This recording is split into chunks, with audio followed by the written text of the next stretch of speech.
Pjesa më e madhe e qytetarëve kanë shfrytzuar platformën Facebook për të kthyer komente, për të pasur edhe gjuhë të urrëties, komente negative ndaj kandidatëve në komunat e tyre respektive. Një pjesë e dhimbshme e fushatës është pjesëmarrja e grave në këtë drejtim. Kemi pasur edhe një numër mjaft të vogël të grave kandidate për kryetare komune. Temat që i kanë diskutuar kryesisht kandidatët për kryetar komune janë temat që i kanë shfrytzuar edhe në debatet e juaja, po gjithashtu të njëjtat pastaj kanë postuar në Facebook duke mos treguar shumë risi. Së pari pjesën e monitorimit të fushatës zgjedhore dhe gjuhën e urrëties kemi filluar 2 javë para se të fillojë zyrtarisht pjesa e fushatës zgjedhore, me që mendojmë nga monitorimet e kaluara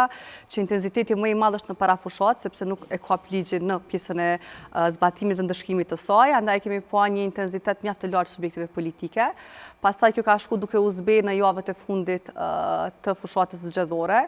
Ka qenë mjaft aktive nga të gjithë aktorët, nga të gjithë pjesëmarrësit në këtë proces zgjedhor, si nga kandidatët për kryetar komune, gjithashtu edhe nga kandidatët për këshilltar lokal në të njëjtin nivel. Pjesa më e madhe e qytetarëve kanë shfrytzuar platformën Facebook për të kthyer komente, për të pasur edhe gjuhë të urrëties, komente negative ndaj kandidatëve në komunat e tyre respektive. Megjithatë, një rol kanë pasur edhe media dhe portalet online në këtë drejtim, në shpërndarjen e artikujve, qofshin ato lokale, qofshin ato nacionale, dhe jo gjithmonë për krajet e kandidatëve, po edhe me artikuj që shpërndanin gjuhë të urrëties në këtë drejtim. Një pjesë e dhimbshme e fushatës është pjesëmarrja e grave në këtë drejtim. Do doja të cekja në fillim, me që kemi pasur një numër mjaft të vogël të grave kandidate për kryetare komune dhe gjithashtu një respektim minimal të 30% të kvotës gjinore për këshilltare lokale. E njëjta është shfaqur edhe tek rrjetet sociale në një aktivitet më të ulët se sa burrat në këtë pjesë të fushatës. Mirë po, kemi pasur gra kandidate të cilat kanë bërë një fushatë kitë ndryshe nga erat e kaluara, që kanë pasur mjaft shikueshmëri, shpërndarje dhe pëlqime. Megjithatë, ka pasur edhe gra kandidate që kanë pasur një shpërndarje minimale të artikujve në këtë drejtim. Çka ka karakterizuar tjetër është pjesa e komunave sërbe, kryesisht subjekteve politike sërbe nga komuniteti, të cilat kanë pasur një aktivitet minimal në rrjetet sociale, për të mos thënë fare disa prej tyre, me që në baza ditore i kemi përcjellur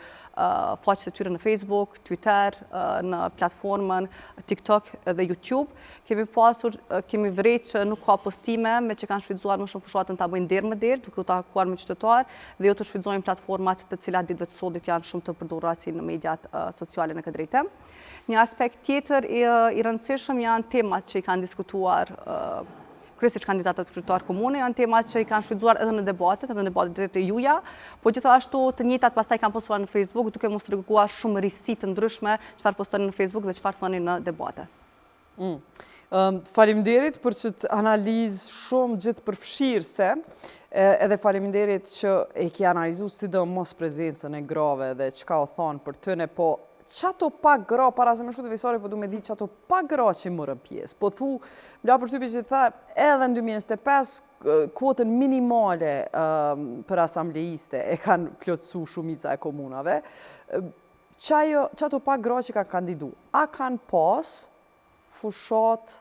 matron të gjuhës urrëties kundër tyre se ndaj burrave, o ferm me thonë, apo është e pasakt?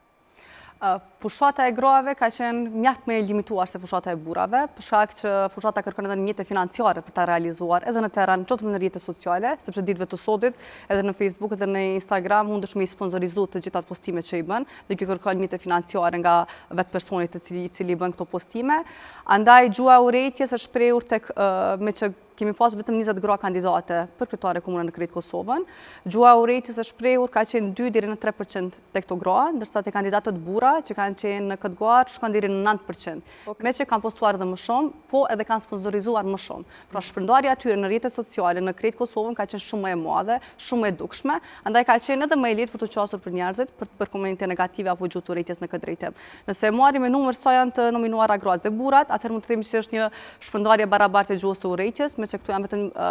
20 gra dhe kanë deri në 2 deri në 3% gjuhë të urrëties, dhe mirë po kjo gjuhë e urrëties është e shpërndarë vetëm tek gratë të cilat kanë bërë fushat më aktive në këtë drejtim, siç e kemi kandidate nga komuna e Deçanit dhe nga komuna e Pejës që kanë marrë përqindjen më të lartë në këtë drejtim, ndërsa tek burrat e kemi rastin e përparim Ramës dhe rastin e Urani Ismailit në këtë drejtim. Do thotë nëse e shohim në shpërndarje sa janë të nominuar dhe sa kanë gjuhë të urrëties, mund të themi se është njësia e barabartë e shpërndarjes në rrjetet sociale dalin nga monitorimi që kemi bërë. Mirë, kjo e përfshin edhe pjesën e portaleve online në këtë drejtim, të cilat kanë shpërndarë artikuj ku titujt që domosdoshmërisht kanë qenë të njëjtë me përmbajtjen që kanë pas në këtë drejtim dhe shumë herë qytetarët janë frustruar nga kjo, pasi që kanë hapur artikullin për të lexuar një lajm, qoftë për një kundërkandidat që nuk e kanë favorizuar ata, mirë po kur e kanë parë që s'është lajmi i njëjtë, kanë filluar me komentuar gjëra negative në këtë drejtim.